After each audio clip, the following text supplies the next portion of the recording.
So my name is Anita Amstutz, and I wanted to invite Sister Joan up if she's here. She was going to welcome you all. Is Sister Joan in the house? Okay. She's the executive director of New Mexico Interfaith Power and Light, and would want to have her at least bring her words of greetings as people are coming in. There she comes. We are so grateful that you all came out today, because I know there's a zillion things to do in the greater Berkeley area. But this is going to be, I would say, a profound and definitely important time for you to spend together. You won't want to miss the time we spend with Pat and Lila June, and I will introduce them shortly. Thank you, Nita. Sorry about that. I was out greeting some of our long-distance people that were coming in and still coming in. So as you come in, if you'd sit near the front here, that would be wonderful, so that our presenters feel kind of at home and they're not feeling alone and isolated up here. So please move to the front if you're sitting in the back. If you feel comfortable moving up, please do that. So welcome, everyone, and I'm Joan Brown. I'm a Franciscan sister, and I'm the Executive Director of New Mexico Interfaith Power and Light. And I'm so pleased that you all are here today, especially because I think our day with our guest presenters and our Seed and Sprout Awards are going to be very inspiring and help all of our hearts, which I think are broken much of the time these days in this last months, to see that there are wonderful, life-giving things happening to heal all of the divisions that we have, to heal our broken planet, our broken communities, our own broken selves. So I'm just very, very pleased and welcome you all here this day.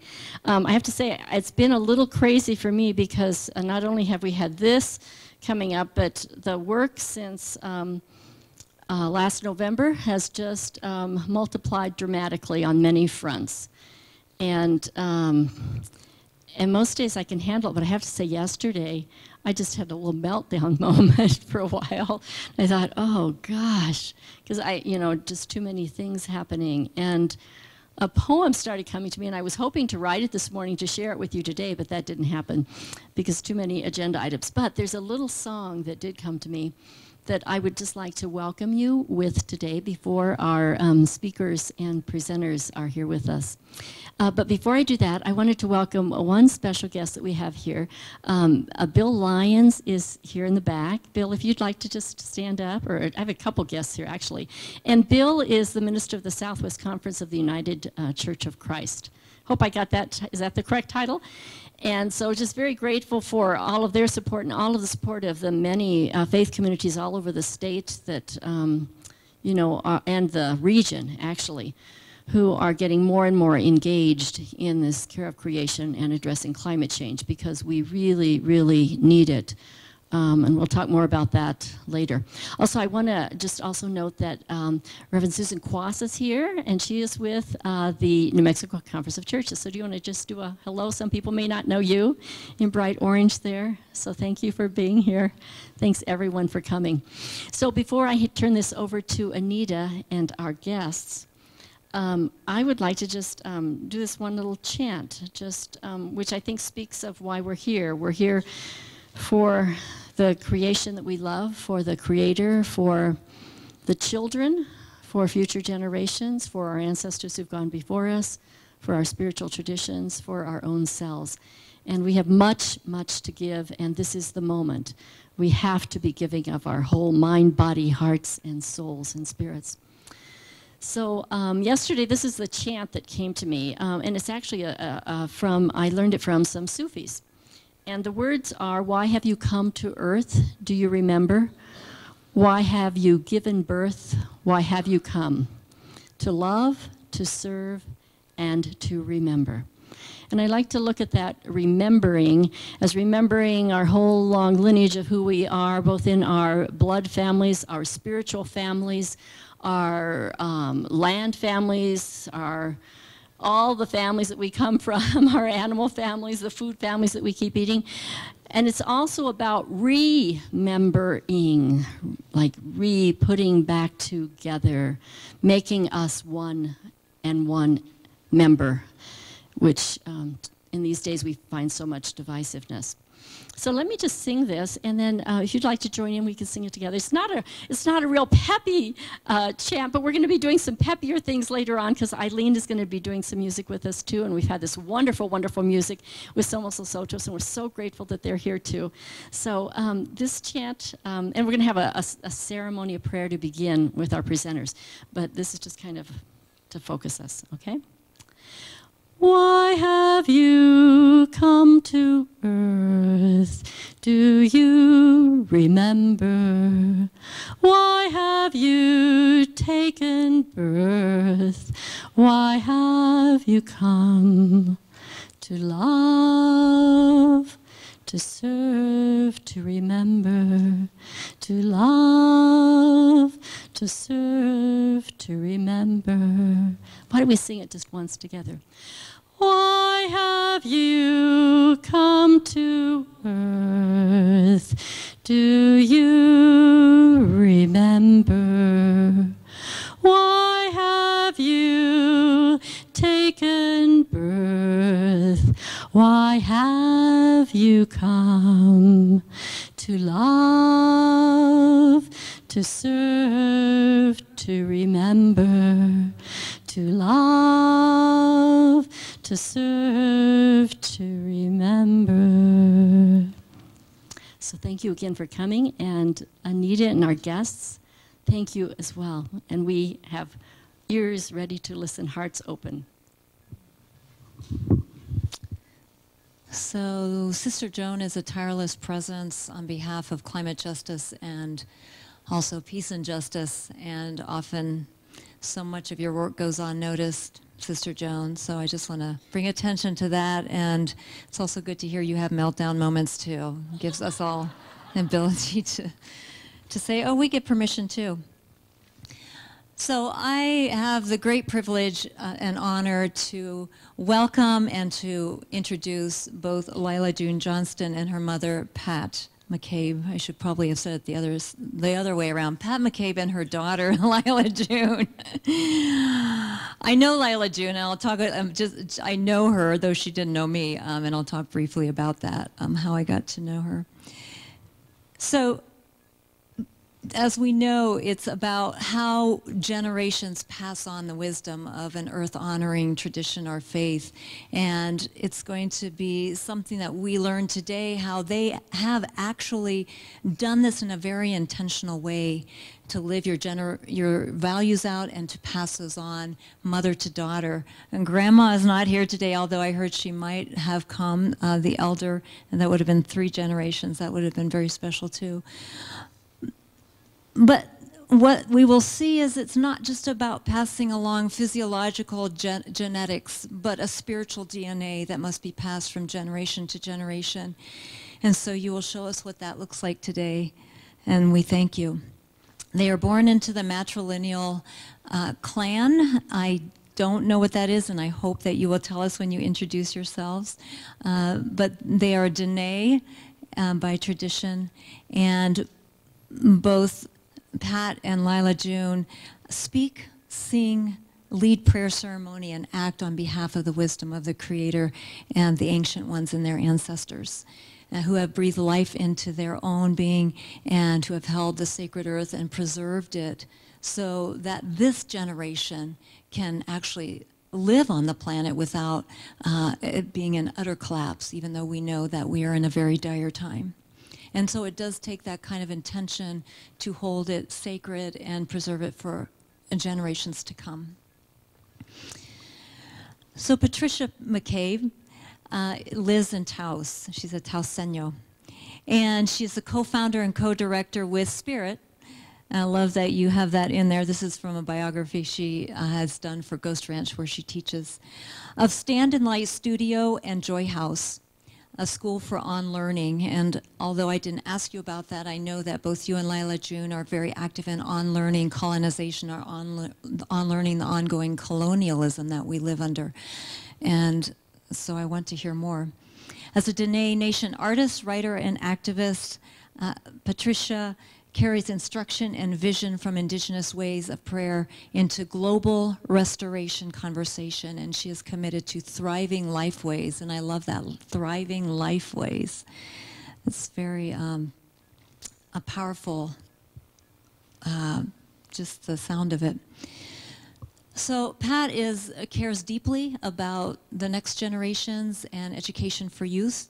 She teaches worldwide in both all of the academy, in environmental and social justice gatherings, indigenous peoples gatherings, and she has been affiliated with the Pioneers Convention. Some of you might know them. The Schumacher College, Oxford University, Raíces de la Tierra del Sur, International Center for Cultural Studies, Global Youth Leadership Institute, Via International, and Youth Passageways. And so you can see that a great heart for young people. Lila June Johnston, as the next gen of her mother's message, is powerful in her own right as an inspiring artist, rooted in the Dene tradition as well, and sacred ceremonial leader. I first learned to know of Lila June when I was living in Minnesota, and Standing Rock had begun to hit, the mainstream media, actually. And a friend of mine posted a video of Lila June reading her poetry. It was a music video. And I was so taken when I saw that, not just by the medium, but by the spiritual potency of the message that she brought. So eventually I went to Standing Rock, and I came to know that Lila was a really one of many young gifted ceremonial prayer leaders in that movement. So I went on to follow her live on Facebook when she would gather people from the four winds who were trying to hold that movement in prayer, and we would come together around a candle or wherever we were and pray together in a sacred way as our hearts were broken, but we wanted to be in support of the commitment and the moral courage and spiritual power we saw there in the struggle. So Lila June is currently a graduate student at UNM, and it's in indigenizing educational models, which we really need, and you can ask her more about that later, but how young people remember the story of slavery and genocide in this country at the hands of the colonizers and reclaim an indigenous identity.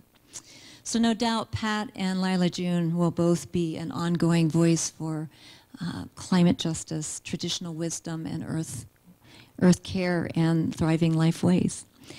So I want to welcome Pat and Lila June, and they're going to take us into the courtyard and give us an opening ceremony that we're all going to be able to be a part of in a circle.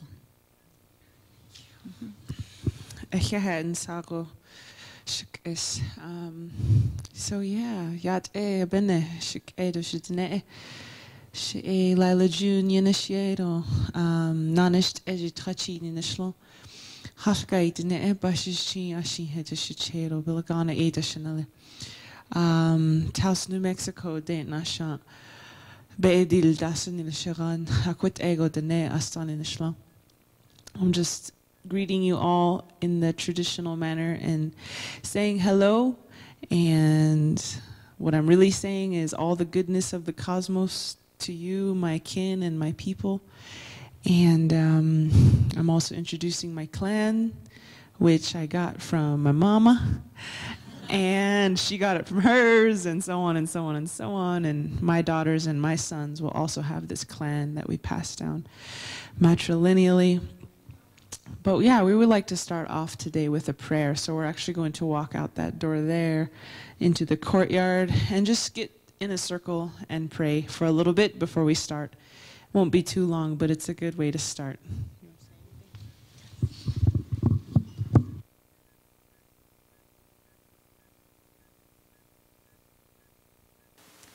We're going to watch a video that was done,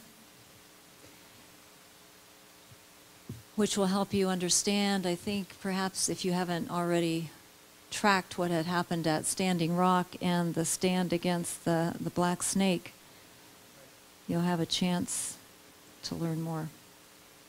And this will kind of frame our conversation.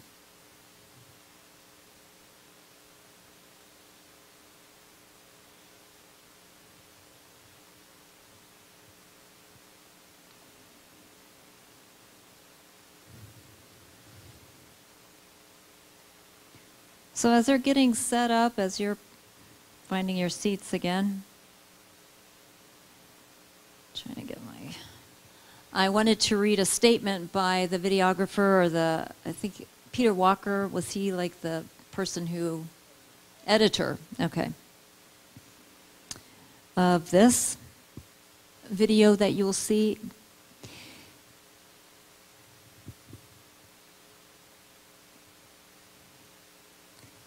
So here's what he said.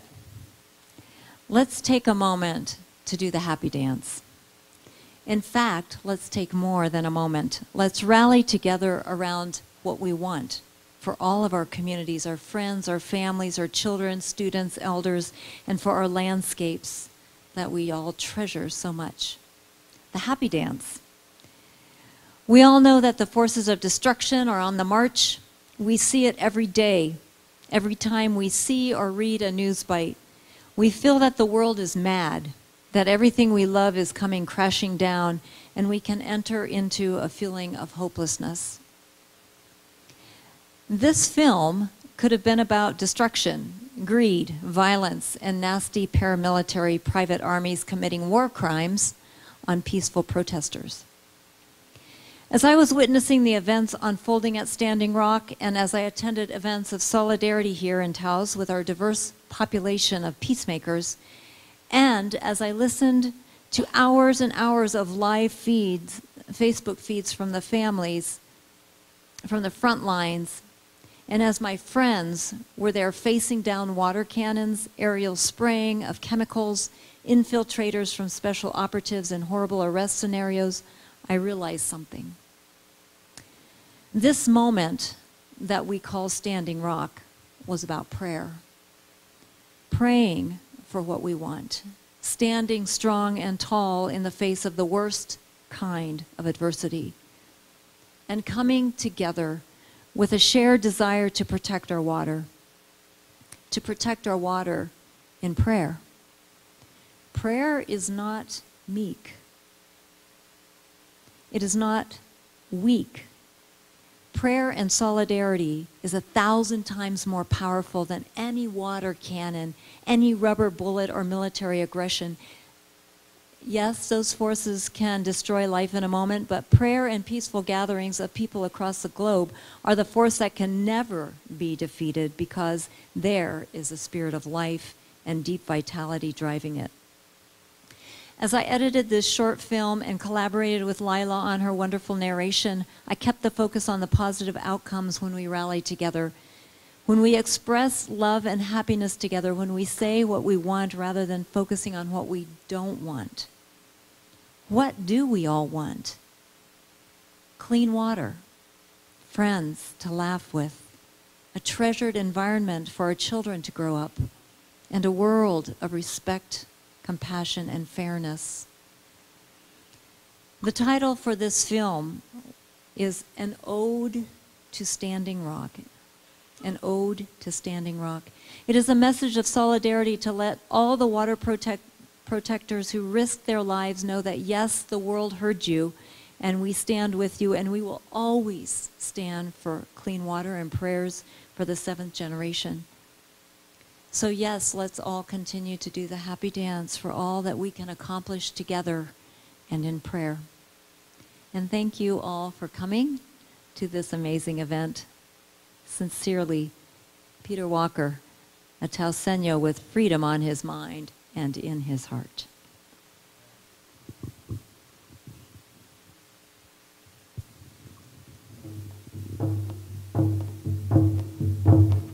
Well,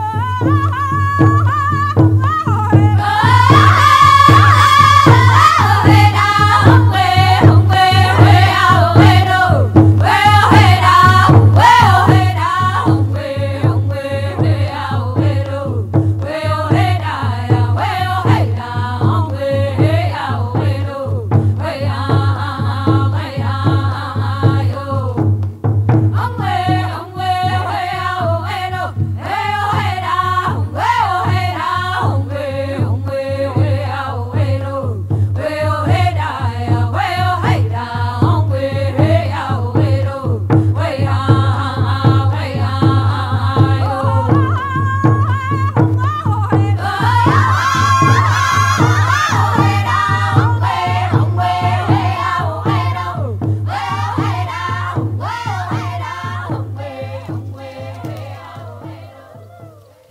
long time ago, a lot of people came together. A lot of people decided that there was something worth fighting for, more than chicken McNuggets and the latest BMW. The people, they banded together and they walked, drove, flew, canoed many, many, many miles to come to a place called Standing Rock. And this place became the place where all tribes of all colors and all languages would convene together to create a historic, wonderful model to the rest of the world about how a single prayer can change everything. And as they banded together, not only native tribes with other native tribes, but native tribes with Christian tribes, and peaceniks with war veterans, and all these things that had been divided for so many centuries had come together to create history's most beautiful support of indigenous peoples that the world had ever seen. Upon arriving upon the scene, the people decided together that they would not lift up one weapon, but that they would choose to use their prayers as a way to heal their own waters, their own people, and the waters of even those who chose to oppress and beat and shoot rubber bullets at them. And so, at that time, when the camp was overflowing and brimming with thousands of people, something magical happened, where even amidst the snow and amidst the sub-zero temperatures, there was a fire inside them, a fire that burned brighter than any helicopters, engines, and the combustion fuels that we all are enslaved to. And this fire was the fire of love, the fire of hope, and the fire of compassion for all living things, for all our relations.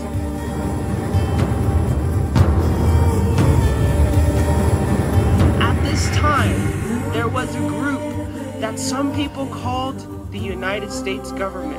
And within this group, there was another group. And this group was called the Army Corps of Engineers.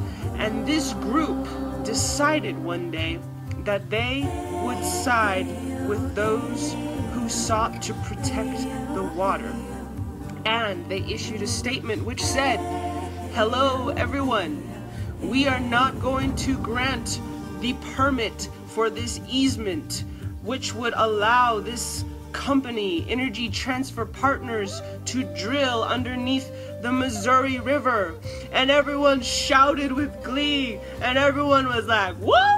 And everyone was like, "Ling, ling, ling, ling, ling, ling." And everyone was like pounding their drums, and they got so happy. And then there was some naysayers, and they said, "Girl, that's just Obama punting it over to Trump.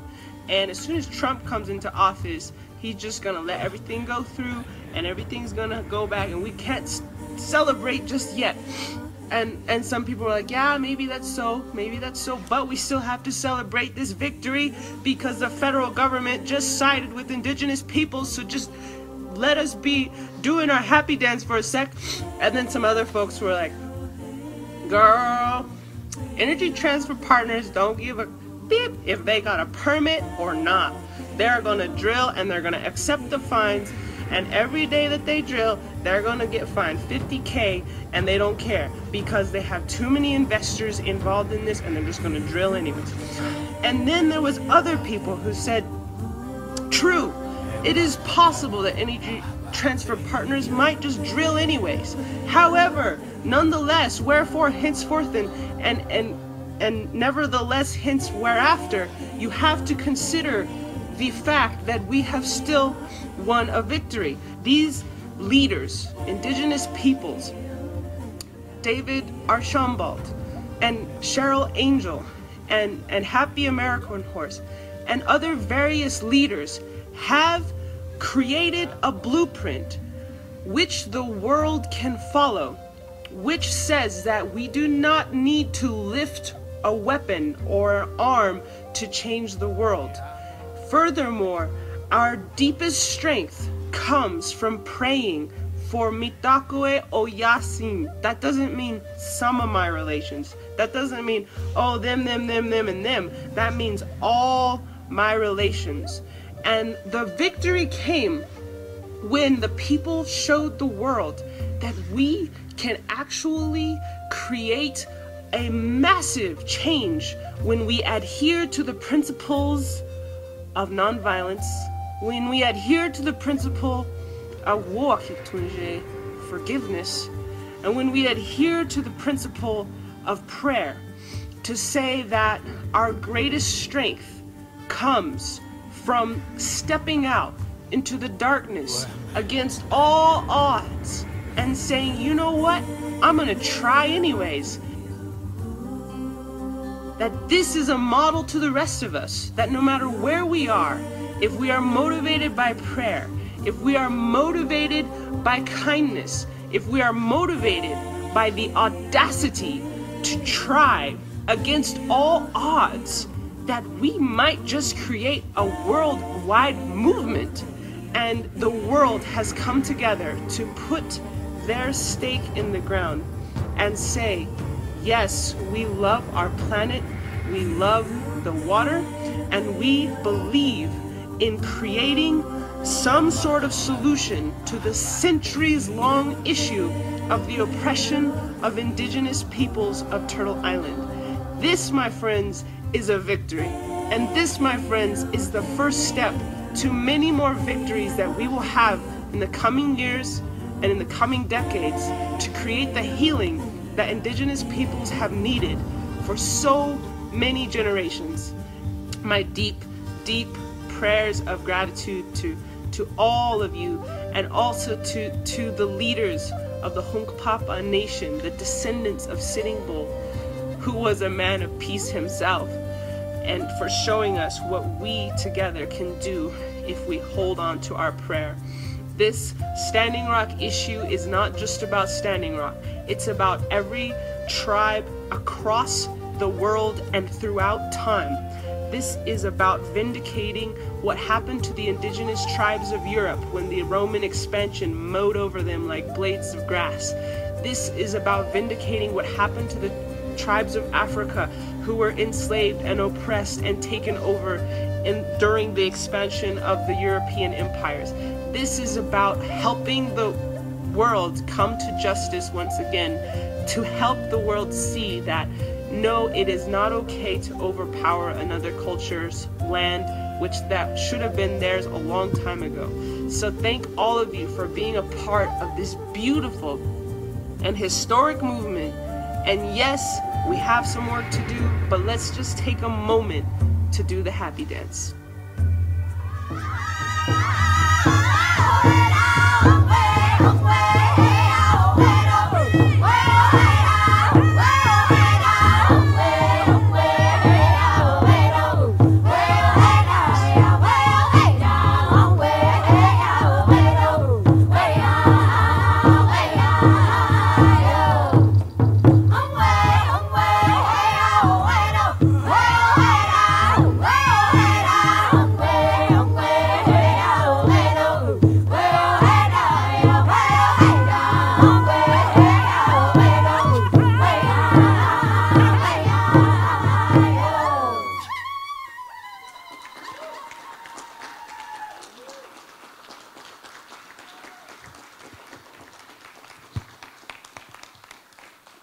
Wow. Thank you to Lila and Peter for bearing witness to that incredible moment in our story. So we're going to have a chance to talk about or listen to the wisdom of the mothers, the women. Hello? Hello?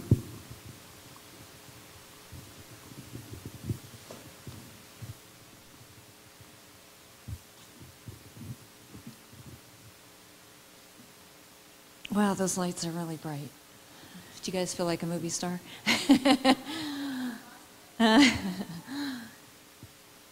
So again, I just want to thank you for being here. And as you can see,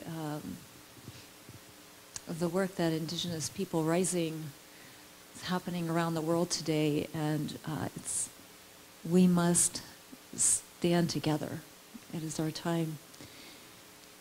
So we wanted to talk about two questions, and I'll give both of you a chance to talk about the first one and then the second one, and then we'll invite you to ask questions. I'll come around with the mic if you want to ask a question, and then we'll go to break.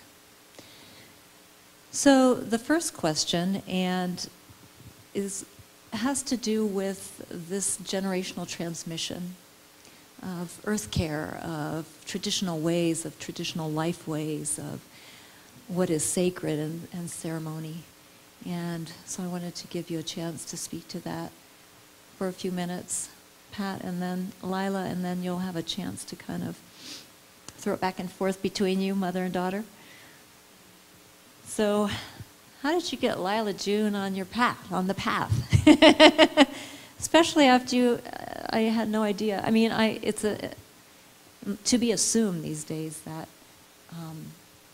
your ancestors or your parents or your grandparents were sent to Indian school, which was horrific. But you reclaim that, and your daughter is reclaiming that. Indeed. I don't know if this... Are we hearing me? Okay.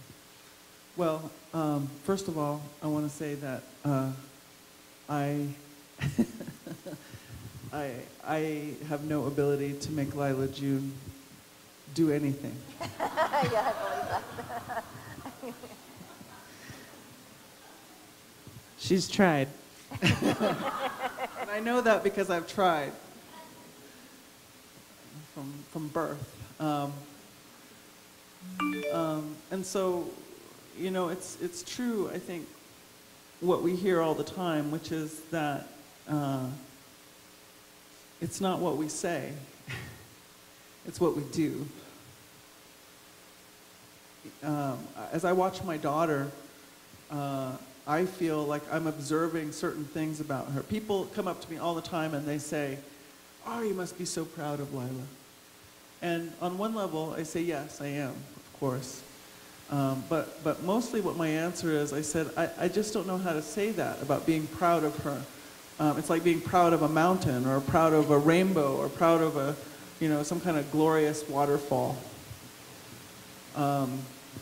She came here for purpose, clearly.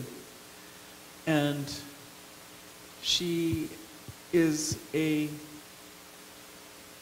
human being, a vessel for the Spirit to move upon this earth and to move the hearts of the five-fingered ones, as well as give solace and blessing and peace from humanity to the natural world. And I wish I had a formula for how to do that, how to cause someone to do that.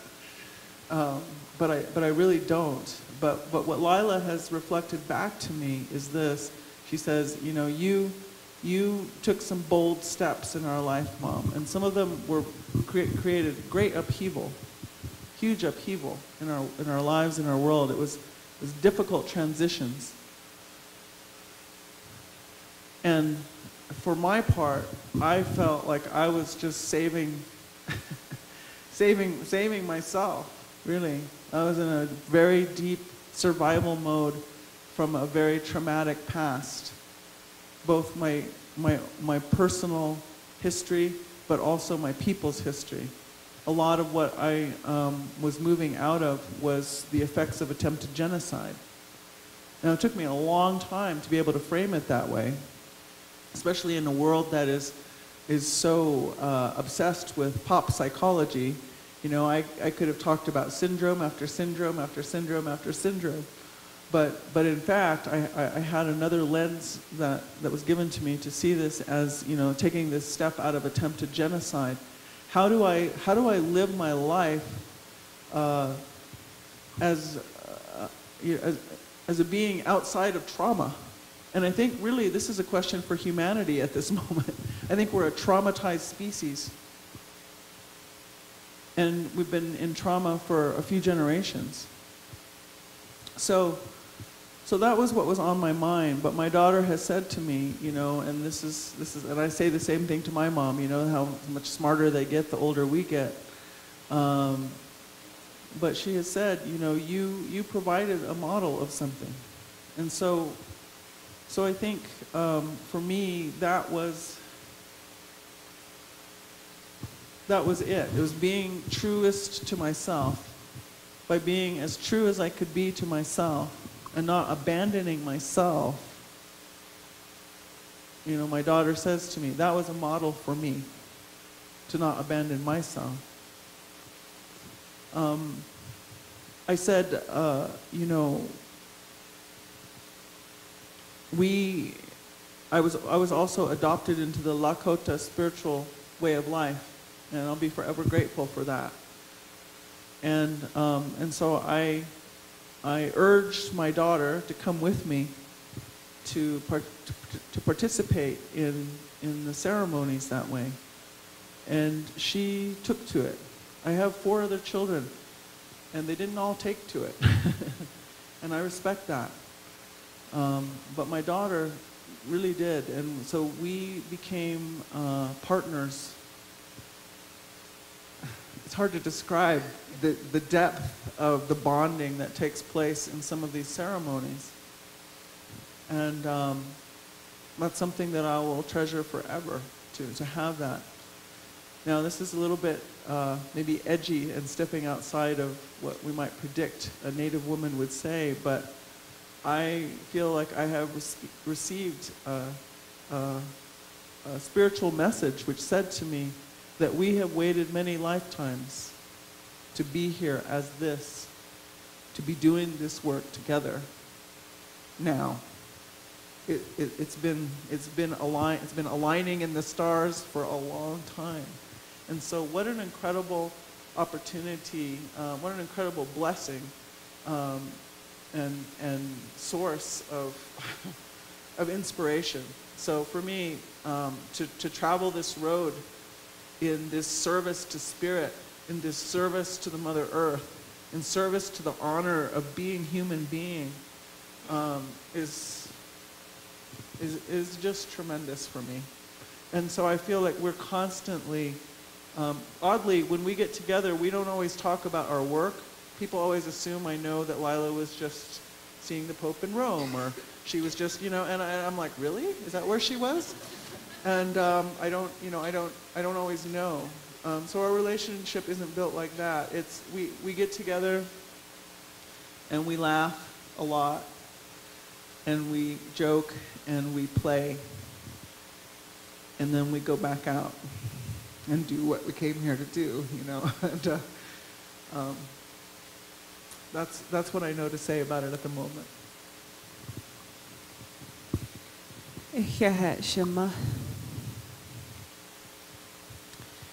Wow.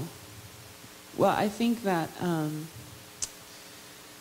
although I do take responsibility for a lot of my life, both the mistakes and the successes, I think that my mother did have a pretty profound effect on me, obviously. Actually, they say that you mirror your parents' nervous system by the time you're about 5. And you'll see it too. If you see a 5-year-old boy, he probably walks just like his dad walks. And that can be positive and sometimes not so positive too. Unconsciously become a reflection of your parent. And so there's a reworking that has to happen eventually, where you become your own person as well. But my mother taught me so much, mainly through the ways that she reworked herself into her own person. And I don't think I can really tell her story for her, but I think I can say that intergenerationally speaking, she took a lot of hits from me. You know, it's hard to think about what Native people go through in these days of forced conversion to Christianity, to alcoholism, to gender imbalances, all these things, you know. And my grandmother was on the front lines of that. And my great-grandmother was on the front lines of that. And her mother, Bat Largo, was on the front lines of that. Bat's mother was, I've done the math, likely born in the concentration camp that we were in. And so for all these women to take these hits and to heal them the best they could and give something a little better to the next generation, you know, is quite, you know, you can't forget that. And I think that my mother kind of took that process of absorbing intergenerational trauma and instead of reenacting it, transforming it, you know. And like I said, I can't tell the story for her, but just the way of returning to her indigenous identity, you know, even though she was raised in the Christian church and forced to be that, and could have very easily just gone along with that and forgot all about her own language, her own people, her own ceremonies. But her deciding she didn't want to do that, you know, and giving me a more balanced understanding of spirituality that isn't so forced or coerced is huge, and many other things. But her, I have to say too, one of the things that I think she's passed on is it's a spiritual principle that she calls ruthless joy. She says, in this world, they're going to try and take your joy at every step, every TV show, every billboard, every person you see. They're going to try and take it from you. You have to be ruthless about your joy. Don't give it up to anyone. And the smiles, you know, and the goofiness, you know. I think you saw on my video, there's some really deep parts, but then it's like you gotta just laugh at yourself sometimes. And laugh at the whole conundrum. And honor that humor, you know, that clown medicine. And so that's really helped me to, specifically, you know, about 4 or 5 years ago when I was way down in the dumps, and she really helped me come out of that and say, you know what? Joy is why we're here. It may not seem like it, but it is. And not letting this world tear us down, but dancing through the revolution, dancing through our service to the earth, dancing through our service to our people, and always being like that hummingbird who never stops searching for the nectar of life. To be like that, you know, is a really important lesson that I think both she and my father gave me. And I can't omit my father from this conversation either. He, ever since I was born, was training me to be a warrior, you know. Very deliberately, and saying, giving me the history lessons, helping me understand. And so there's a lot I could say about this, but I think as a young person, I'm like on that cusp of maybe not being young anymore, but I don't know, maybe, sorry. Anyways, I think allowing not prejudicing young people and assuming right off the bat that they don't care or they're not interested. You know, maybe these kids aren't failing the schools. Maybe these schools are failing the kids. You know, maybe we're not giving them space to spread their wings. Every child is born with gifts. Our job is to back up so those spaces can be made for those gifts to be developed. Every child is born, is designed to bring heaven here in a certain way, or maybe certain ways. And our job is to observe. Oh, wow, she just picked up a drum today. Or, oh, wow, look, he's building something. Or, oh, wow, look, she just learned that Spanish word really fast. You know, we all have a gift, and our job is to find what that gift is, that what they like, what their heart loves, and nourish it. For me, I'm a speaker. I'm not a painter, trust me. But I like to speak, so they saw, oh, she likes poetry. Get her to write poetry. Get her in the slam team. You know, they're helping me out. You know. So anyways, to honor that the young people's abilities to grow into what they were created to be. Thank you. So you have a few minutes if you want to do back and forth on this. Like maybe you want to respond, or, but yeah, I'll give you about 3 or 4 minutes before we go to the next question. So it's absolutely the truth that culturally we have ways of transmitting knowledge one generation to the next. And I say that our cultural anthill got a big kick at one point, and we've been kind of running around trying to put things back in order, and that's created a lot of confusion. But we are doing that, and what I would also say, and Lila was beginning to speak to that, is I'm having to try to put back together for myself, what kind of elder does this world need? How do I mentor youth that came here, I believe, to change it all up? They didn't come here to fit into a system that is leading to death.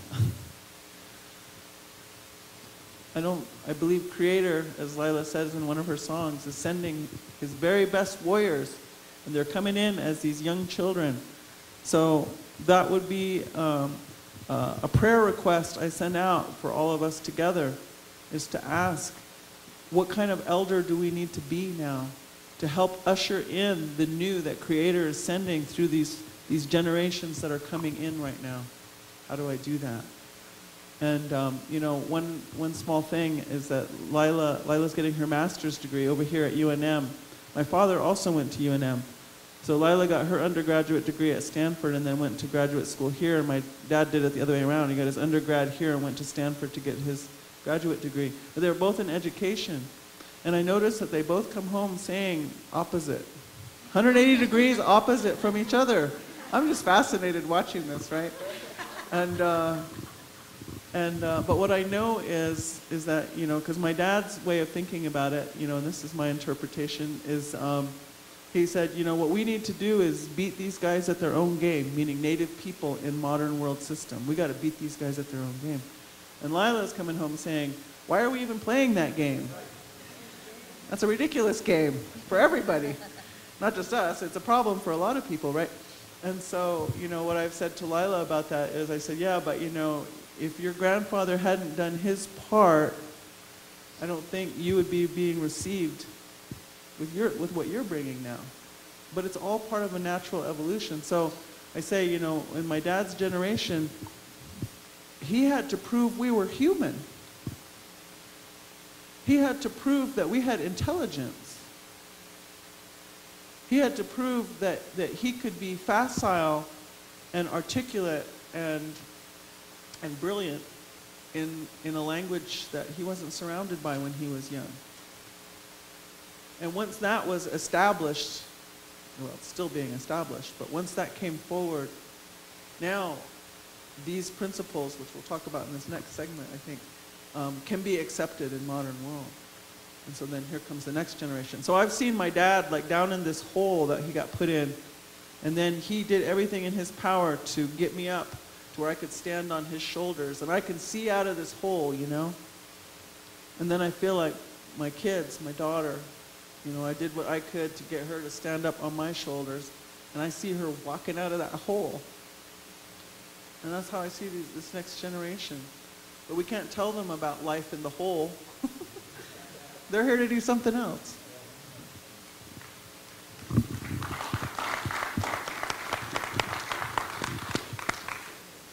You want to move on? Okay. Well, thank you both for sharing your hearts, because I'm thinking, imagining sitting here with my mom, and it evokes a lot of feelings to think about sitting with your mother or your grandmother and sharing in this very intimate way. So thank you for doing that. So the last question that we wanted to tackle has to do with,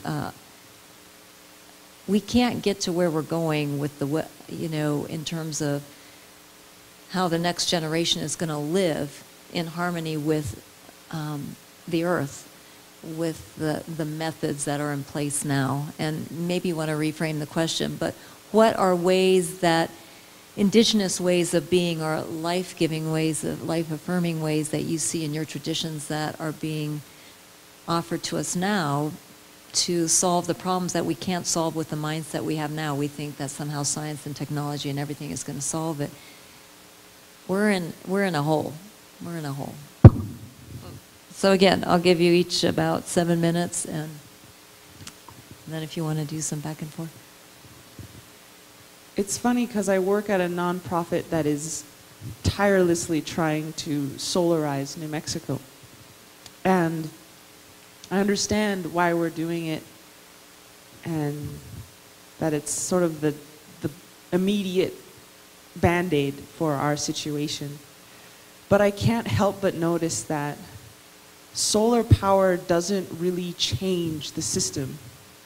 It just powers it in a different way.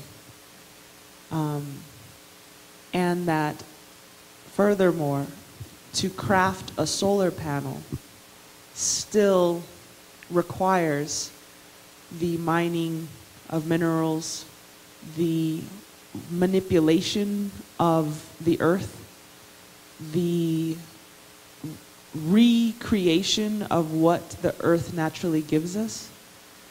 And I think about Diné people, and 1/3 of us have no electricity. 1/3 of us have no running water. An entire third of this huge tribe, which I think is what, 30,000? I have no idea. We're definitely one of the largest tribes in the Turtle Island. And we had a very simple solution to the issue of energy, power, creation, and that was that we just didn't do it. And there's 1/3 of us without electricity, and some of that, perhaps even most of that, is due to poverty and not having the means. But I know of grandmothers and grandfathers who actually prefer it. And one of our clan grandfathers used to say, the late Larry Emerson, Dr. Larry Emerson, used to say, get up when the sun gets up and go to sleep when the sun goes down, you know. And we're talking about this human dissatisfaction. I was going to say human arrogance to make these light bulbs because we think the sun isn't enough. But I would say it's not so much arrogance, but it's like a dissatisfaction. We're not satisfied with the sun. We're not satisfied with the rivers and the way they bring water straight to us. We have to go and make pipes and pressurize systems and get it through the faucet so we can just put our cup there. And we're not satisfied with the seeds that naturally emerge. We have to tinker with the genetics, modify it, make it bigger, faster, stronger. We're not satisfied with the food that the mountain and the forest provide. We have to clear cut the forest and build a farm that forces that soil to serve nothing else but us, you know, nothing else. this dissatisfaction with what Nehemana Hassan, our mother, the earth woman, dissatisfaction with what she's given us. And she's given us everything we need. And so some people say, oh, Dene people are primitive because they have no running water and no electricity. But I think what I'm starting to see is that dissatisfaction is a expression of a primitive mind. And that understanding that what she gave us is enough is an incredibly sophisticated and advanced understanding of the earth. And it's not that we didn't have running water. We had running water in the southern cities of Mexico, what is now called Mexico, in Chaco. We had huge civilizations and buildings, and guess what? They all collapsed. You know, we've been here on Turtle Island for hundreds of thousands of years. The Clovis Point is just what people can detect. And so my point is that, and I'll wrap up here, is that we've been there, we've done that. And our choice to live close to the earth, our choice to be satisfied with what she gives, is not a manifestation of primitive thinking. It's a manifestation of thinking that comes from hard experience and learning lessons the hard way. And so I think, as you mentioned, indigenous peoples have a lot to say about climate change and a lot about how to return to the earth. And we understand that when your body gets sick, like I'm sick right now, it's not a bad thing. It's your body giving you a message saying, hey, you haven't slept.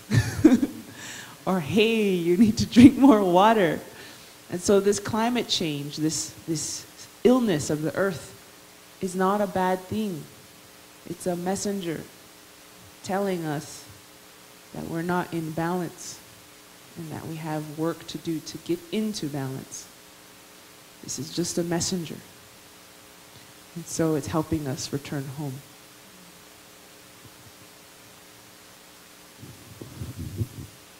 Pat.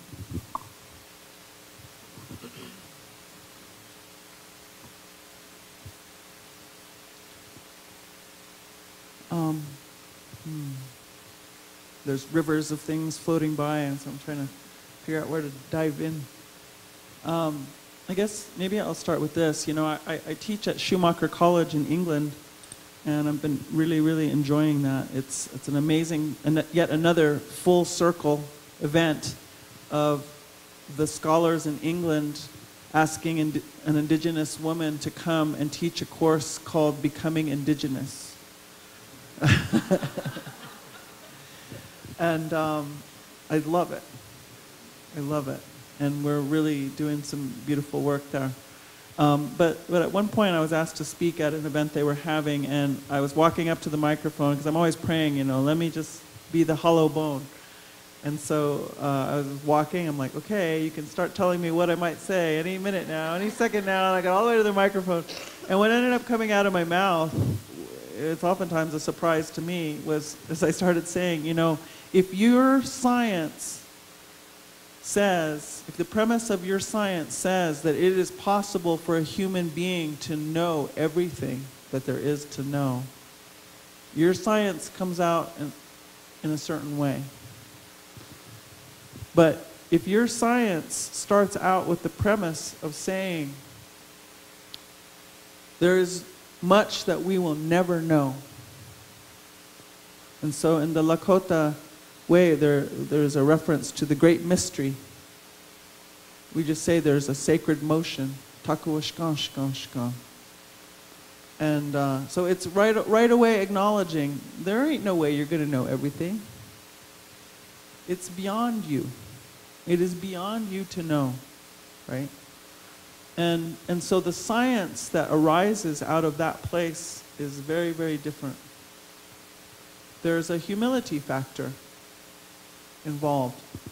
There's an awareness of eldership in nature. So this is why, you know, we can look to the eagle, or the bear, or the badger, or the horned toad, you know, and in Dene they always call those che, grandfather. Because we're saying that, you know, these guys, you know, talk about learning the hard way. I mean, even just their evolution, they've been through a lot, but they also don't ever get distracted from their place and their role of what they came here to do, and how and what they're best at doing, right? And so they don't ever lose track of that. So they have a focus. Talk about a meditation. These beings have. The trees are not interested in trying to be anything else. They're doing their tree, all of them. And we even say that they have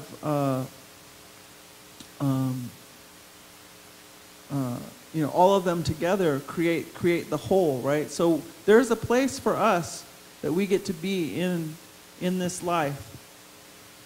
We talk about the sacred hoop of life, and every single form of life gets to have its place on that hoop.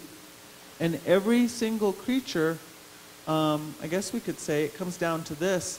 I don't think we always thought this way, but we could say that every single being needs to uphold their part of the hoop. They gotta, and if any one of them doesn't do that, then the hoop begins to fail. The integrity of the whole hoop begins to fail. So right now, here we are, human beings, and we have a perfect design for this thriving life plan. We look outside, everything out there is always doing one thing. Even in the concrete in Albuquerque, it's still doing it, right? It's blasting life. If you leave that asphalt alone for just a year or two, what happens, right? Here she comes. The life is coming up. All the trees are figuring out how they're going to make it through this winter. And maybe they're throwing out their last seeds. Why? Because they're going to make more life. So that everything out there is making more life, making more life, making more life. Because the plan here in this construct is life. It's life. And so this hoop is designed, and it's so beautiful. And that's what I agree with Lila. It's a very sophisticated way of looking at where we are, a perception, to notice how the beauty, the extraordinariness of this incredible, interrelated, interdependent family that we're a part of. And so humanity also gets to be a part of that. And we have to uphold our part the same as everybody else. And so what I feel like, you know, even as I look at my daughter's dress here, there's meaning in this dress. There's meaning in this necklace, squash blossom necklace.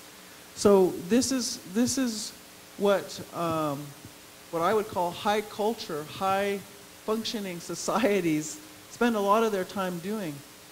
They spend a lot of their time celebrating the beauty of where we are and how we get to fit into it. And so that's where that ruthless joy really comes in, right? It's celebrating, wow, here we are. Look around. And actually, that's what they say our greeting means. Yat-e. Yat-e, we shake hands. And I heard an elder saying that in the middle of their prayer. I said, why is he saying that in the middle of his prayer? I was talking to another elder. And he said, well, let's say you're out for a walk, and you hear something. You come around this corner, and here's this magnificent waterfall. You know, the spray, the rainbows are all around it, and you're just stunned as you're looking at it glittering in the sunlight, right? And all of a sudden, from out of nowhere, here comes somebody else, and you both stand there, stunned and amazed, looking at this waterfall. And one of you turns to the other one, and you say, isn't it amazing? Isn't it amazing? He said, that's what that means. That's how we greet each other. Yat-e. Isn't it amazing? Look where we find ourselves. And so we've forgotten that awe. And part of it is, I think, because we've been talked out of mystery. Science has presented to us for many generations now that it's possible for us to know everything and manipulate everything. Not so. So for me, that's been one of the great joys of moving back into this indigenous to this Mother Earth. And every one of us is indigenous to this Mother Earth. To me, that's why I don't mind this course being called. They asked me, what do you think about this name, Becoming Indigenous? I said, it might be controversial to some, but I believe that is absolutely the proposition. We have to remember we are indigenous to this Mother Earth.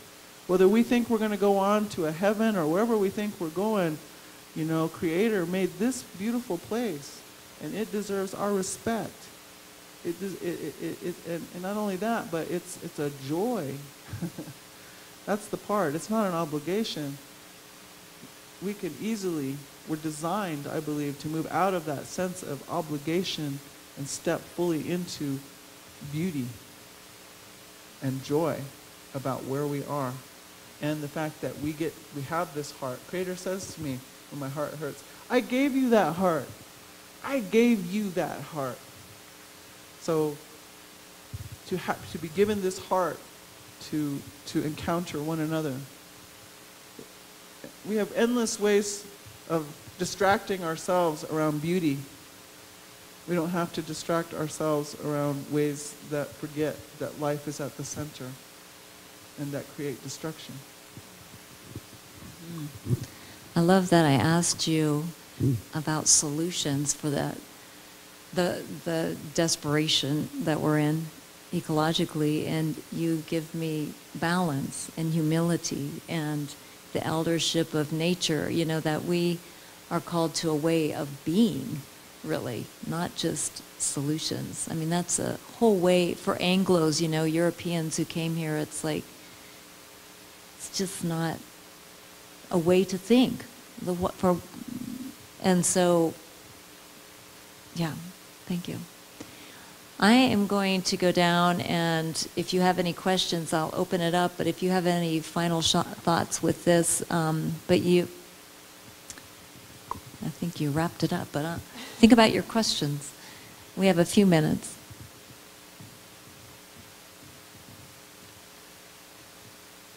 I think she said it all.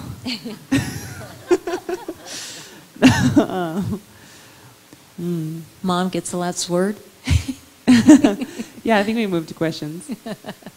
I had something, but it's gone now, so next time. Okay, does anybody have a question? Good afternoon. Thank you for being here. Some of us white settler Christians need to hear it a few times about the possibility of replacing ourselves or becoming indigenous, or that we are indigenous to this Mother Earth.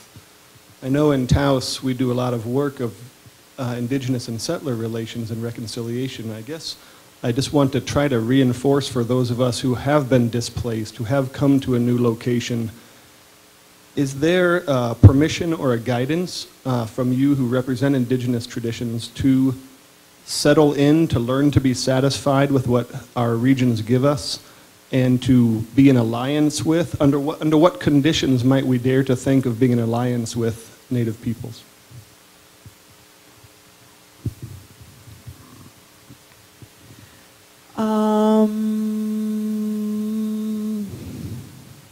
Well, I'm half European and half Dene.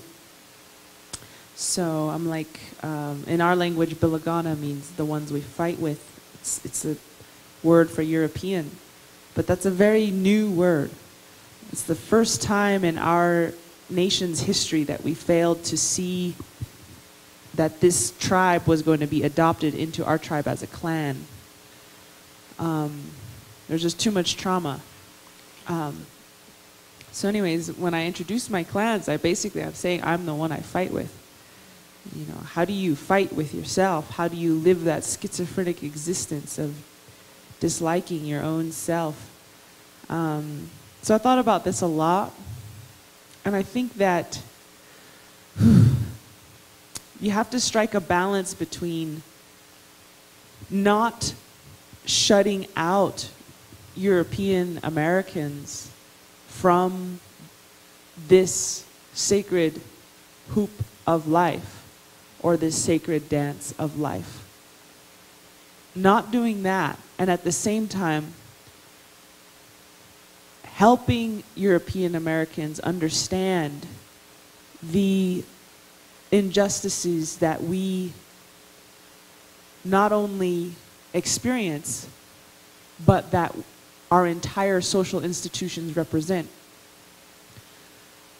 So there's that balance between not being too harsh, but not being too loose. How do we find that balance of helping European Americans, I wouldn't say settle in. I wouldn't say settle in. That's going to rub a lot of people the wrong way. It's already pretty settled in, right? But I see where you're coming from with that. And I think what we're saying is, how do we live in right relations again, right? And I think that a lot of that involves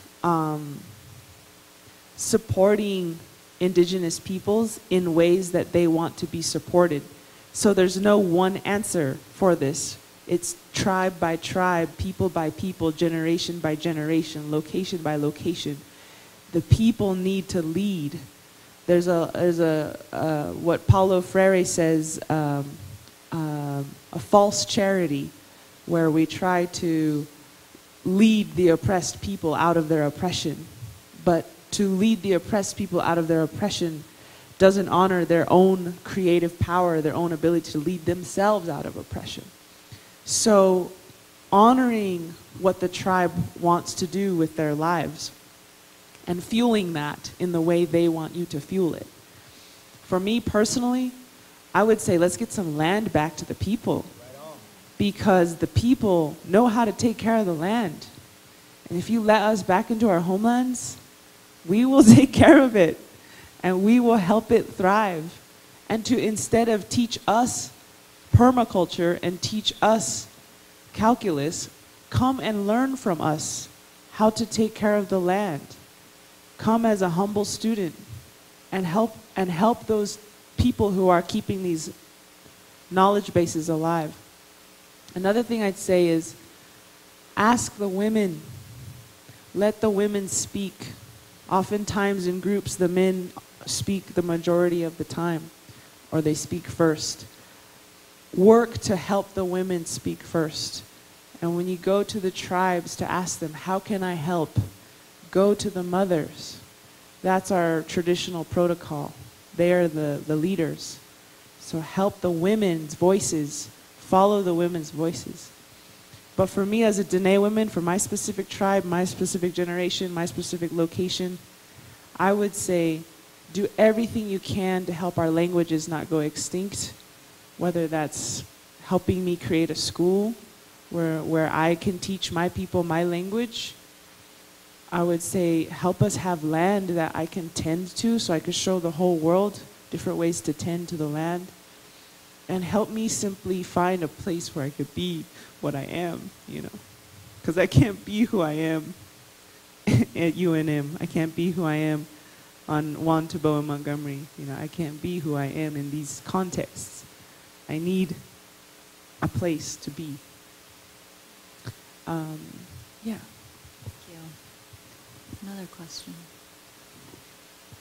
When I was at Standing Rock, I talked with a woman who was part of the Mandan Nation, and she said that she understood her people's role as being the householder or the steward, because they were there, the First Nations there with the land, and people who came later were guests in a way. And that would be a whole new way of us understanding. It's kind of what you're saying. Oh, I love that. We see you as the hosts, the people who understand how to take care of the land, and we begin to understand ourselves as guests, and perhaps we're all guests in a way on Mother Earth, but changing our mindset. Are there other questions?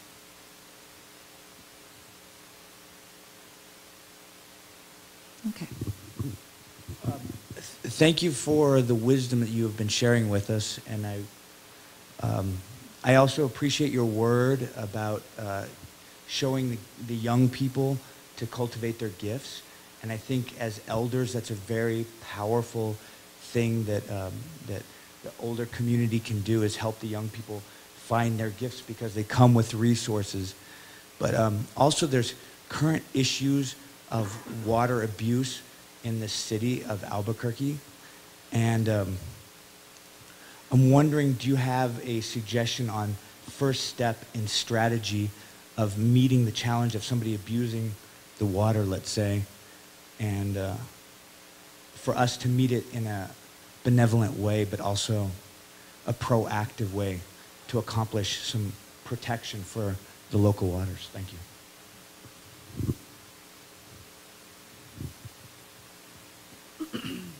So I am a woman who looks for the fulcrum point in any situation.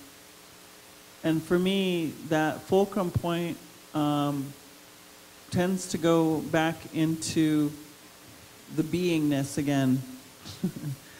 So that's become my activism. But so to that end, you know, I feel like I have had to change my relationship to water. So this is I guess I don't put this in words very much, but I feel like when we understand our relationship with something, it changes how we are with it. So that's where I'm always, that's where my bullseye is to talk about where is our relationship with these things. Because if we understand that, well, one, we have to understand that our water is our life. And that was such a powerful thing that Standing Rock did, is it had the whole world saying, Mini wachoni, Mini wachozane waka, water is life. And that is really an important first step in our big reality check. And to tell our young people, guess what? Water is life. Go take them to where water comes out of the ground. Go take them to a spring and say, this is really where your water comes from. Because most of our young people don't understand that. They don't know that these pumpkins, this beautiful display, which I'm really enjoying, that came out of the Mother Earth. And it takes certain circumstances in order for that to happen. So I think for me, I'm always looking for how can we, because I feel like most people are not really, don't have it in their hearts to be destructive. There's a few who have trained their hearts not to look at destruction because they think that wealth is going to do something for them. But the majority of people don't have destruction in their hearts, but we haven't been trained to understand that we have relationships with these things. That's another thing that our beautiful relative, Dr. Larry Emerson, used to say. He said, what we're experiencing right now is a crisis of relationship. That's really our biggest problem. So what the water has said to me is, hey, you know, my elders always used to say about the fireplace, they say, that's the elder here. There's no school higher than that ceremonial fireplace. No university can touch what this fireplace can teach and what it knows. It knows, it's so much that we can't even know what it is. Science believes it can tell us what fire is, but it's missing huge, huge pieces that also relate to history and relationship, right? But the water is the same way. The water is a great mystery. We can say H2O, got it, bang, check it off the list. But here's what the water has to say. The water says, hey, you know what? If you pray into the water, it amplifies your prayer. So go pray into the water. I got to pray last night right on the edge of the bay in San Francisco. And it felt really powerful because of what the water had said to me. Go pray into the water. Go down to the Rio Grande and pray into the water. It has consciousness. Not only is it life, but it's alive. And not only that, but that water travels everywhere. So that prayer is going to travel all over. It can become the clouds, and those clouds can move over and snow down on the Andes. And I've been over to the Andes. And so when I'm over here praying, we should have a glass of water here. Those Andes would say, guess what? Our granddaughter is talking and praying something. She's trying to express beauty. She's trying to express truth. Makes me feel good. This whole mountain is saying that. That snow's going to run down into the streams, and the jaguar is going to have a drink, and the condor is going to have a drink. Everything's going to have a drink of that, you know. And not only does that water travel around the world, but it travels through time. You know, the water that we have, the water that made up this little bit of frontier tea here, that's the same water that every one of our ancestors had a drink of, because it's always been the same water. There might be a little new water coming as we travel through this universe, but the original water is still here also. That's a closed system, science says, right? So our ancestors had a drink of this water. Every one of us sitting in here, we share that in common. And not only that, but even the animals, their ancestors, the birds, the deer, you know, everybody, they all had a drink of this water. And so all the cultures that have ever been, even the ones that aren't here anymore, all of their knowledge that they kept, their highest knowledge that they brought into ceremony, their highest knowledge of relationship that they brought into ceremony, they prayed it into that water. So that's how much knowledge is in this little drink I got going right here. So see, the water is expanding on this. Again, here's that mystery. You know, we can and we have in our past spent all of our time marveling at what we are here with and as. That's what you're standing in the shower. You know? And so once we have that going, then we're going to think about what we're going to do. I'm trying to figure out how I'm going to get a non-flushing toilet into my house because I've just had it with that practice. There is no other being on the planet that does that. Hello.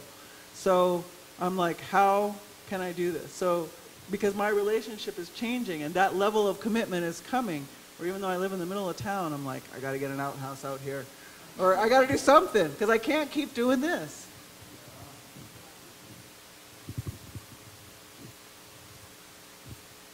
She did raise me with an outhouse. And I loved my outhouse, you know. I saved so much water, and it was just right there. It's easy, you know. We could go on for hours, quite frankly. I mean, really, I sense a quietness in the room as though this is just too profound. We have to digest this. It's almost like upsetting the paradigms we've all been living in too long, and we need to upset them and change our mindsets, change the way we think and understand. Thank you. Thank you from the bottom of my heart, and I think we all want to thank you.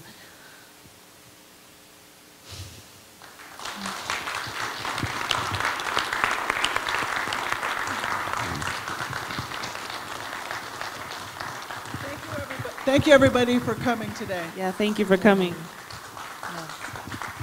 So we do want to thank you very, very, very much for sharing so deeply your womanness, your motherhood, your childhood, your sisterhood. I mean, all of that. Thank you very, very much. This has been very, very, I don't know what words to say, just thank you. And so we do have little gifts for you. And they are from our Mother Earth here. So Karen's going to come up here and help me with this. And but before we give those gifts, Lila June, we wanted to give you a special Sprout Award today. So we give, NMIPL, we give Sprout Awards to individuals who are being wonderful green sprouts in our communities and sharing wisdom and new life and who may feel that they're alone, but they're not. They're part of a whole forest of sprouts. And so we wanted to give you one, especially today. So it's just a very simple award, and it says, we celebrate your amazing contributions in caring for Earth, all brothers and sisters in New Mexico. You are on the forefront of connecting the dots between your work, climate change with the people, and the sacred place. Thank you, and many blessings upon your continued ministry. May your work be grace-filled and blessed. So, thank you. Thank you. Being a sprout is more than I could ever hope for. Truly, the mystery that lies within one little sprout. So thank you. Yes, yes. And so, Pat, we also appreciate you, but we don't have a sprout for you. You're more like the tree now, so.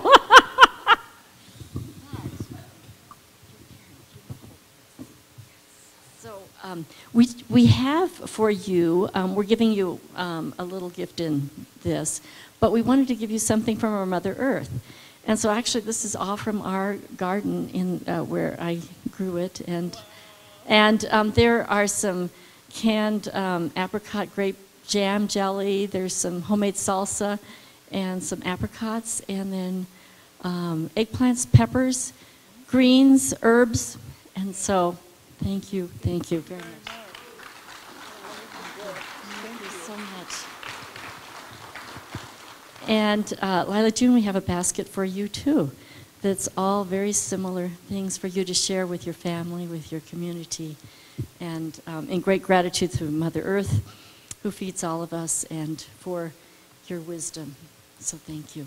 Thank you. Thank you. Should we get up the station? Oh, we're going to end right here now. So we were going to do something right now that Karen was going to do, but I think we're going to wait for that. It just feels like this is kind of a sacred time for this part of our program. But, and we just, again, thank you so much and send our prayers and blessings. And you said so many things that we have a lot to think of and reflect on. And we are videotaping this today because Lila June and Pat requested so that this could be used as a teaching tool for them. We will have it on our website as well. And so we thank our videographer for doing that as well today. So we'd like to just invite you for about maybe 15 minutes to have refreshments. We have a solar person out on a table out there. If anybody wants to learn how to do solar or wants to look at that for their houses. And please don't go away, because for the next part is just really exciting. We have these Sprout and Seed Awards, and you'll learn a lot from all these people, and it's so inspiring. And so we just welcome you all to come back in about 15 minutes. And in the meantime, we have, I think, a couple more songs from our wonderful, wonderful group, Somos Los Otros. So they're going to entertain us as well. So thank you. Blessings.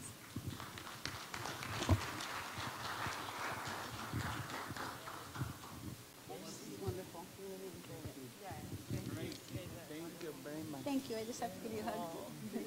Thanks so much. Mom?